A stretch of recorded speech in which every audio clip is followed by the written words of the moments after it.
Okay. So in this um podcast, voice message, uh, whatever it is so you're listening to this right now. So I just wanted to share this short message. Hope it's gonna stay short because usually I just go on and on and on. But um, when I bring about the topic vegan and if you just type in vegan and solar system, you might get a slight brief of what I'm getting into. In that video, I've discussed and mentioned about basically I explored the idea of how you know the the the consumption of animal flesh is not just consuming the solid matter of the flesh. It also contains the liquid matters like the blood, and also the gas matter, which is the the emotions the animal was feeling in that particular time. It could have been it could have been positive emotions.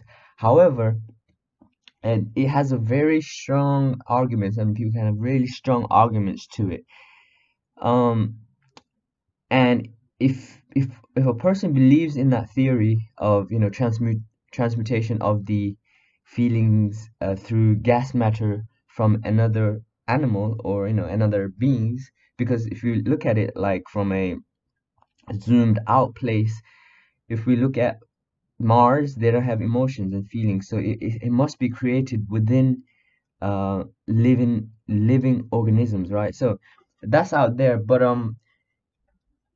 although that being said, if I bring about these kind of vegan and not eating animals and like or even the products and stuff, it doesn't mean I'm not fully with it. I mean, of course, there are solutions and problems to what I'm about to mention, but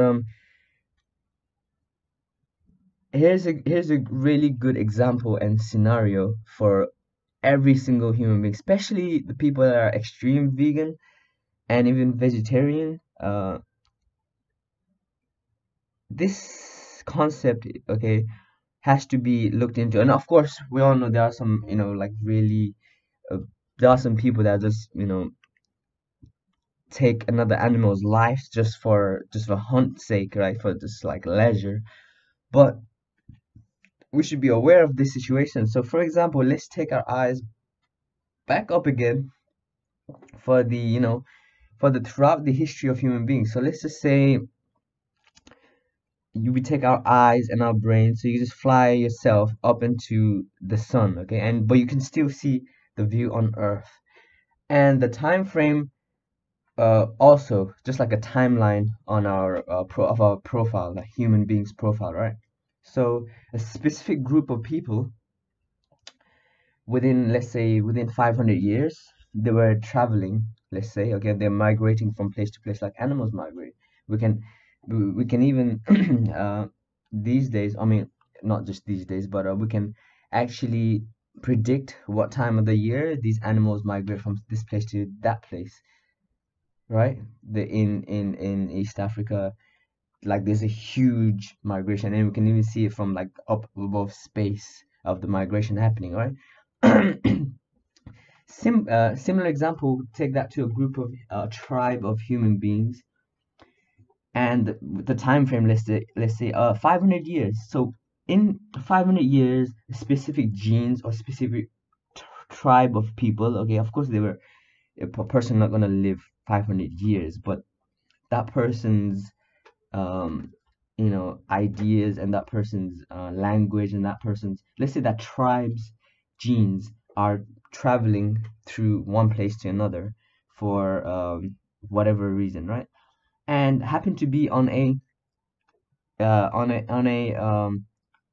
higher atmosphere, a higher altitude where it was all snowy rocks, like icy cone mountains, and no, there are no plants growing much really, and also the only means of food were oh or the maybe if this like it's like melted area, let's say Arctic area, or there are like fishes, seals, maybe whales, right? And Oh, what else is there to eat for them? I mean, those were the things, right? Or still are still today that like this is the case. So when they it's really cold as well, extremely cold in this situation. So we can just look at them right now in this situation, right? And whilst it's happening, they may be starving for like three days or even a week most of the time. I mean, right? It's a regular thing for them. And and let's say the like the the food bringers to the village, or the people that bring food to the village, the responsible leaders of that village, right? You know they find a hunt, and then this time around there was a big well just nearby, right? And if we look at the situation, and you can either um being a vegan or being a vegetarian yourself. I mean, no, don't get me wrong. I mean, I like the idea of being a vegan myself, right? That's why I'm exploring the topic. But if you're right in the middle of the well in this situation and the village right there, of course, uh, unless you have like a personal problem with the village, village, you're going on, of course, you're gonna be saying, I mean, it's okay for this consumption, because this specific time, they have the opportunity to consume something uh where there's nothing else to be seen, as a means of food, right? So that idea I just wanted to get out there. And you know people need to, I guess, some people need to realize there will be some situations like this. Some people might be exploring to the desert area, and again, like, people might come back with saying, why does that person have to go to desert? Why don't just stay home and eat plants and vegetables? I mean, people have different agendas and such. So yeah. So the just the message that I want to share or get out there was, there are situations where, um I find myself, even like, because I share on my stories like, oh, this is what happens. What are you doing if you're consuming this and that? And then later on, I mean, I'm like, okay, there are situations and scenarios in real life that's still happening that I'm not aware of. So just wanted to get the idea out there. And then, I'm always with our own species to thrive, survive and thrive.